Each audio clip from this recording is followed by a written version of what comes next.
Hi guys! So, I want to know, ako lang ba yung may mood na magluto ng wala namang sinusundang recipe? Okay, so for today's recipe, naggisa lang ulit ako ng bawang, sibuyas, bell pepper, and yung garlic flavored na longganisa.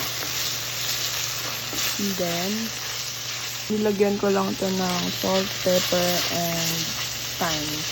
I don't know guys, yun lang talaga yung mood ko minsan. So, nauluto na yung pork. Lagay ko na itong, naghiwa lang ako ng cauliflower. Lagay ko ng bok choy.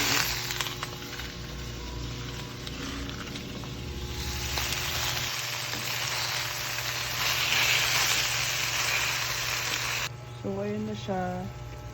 Gagawin ko lang din siyang half cook. Nilagyan ko lang din siya ng onting toyo. So, pwede na to.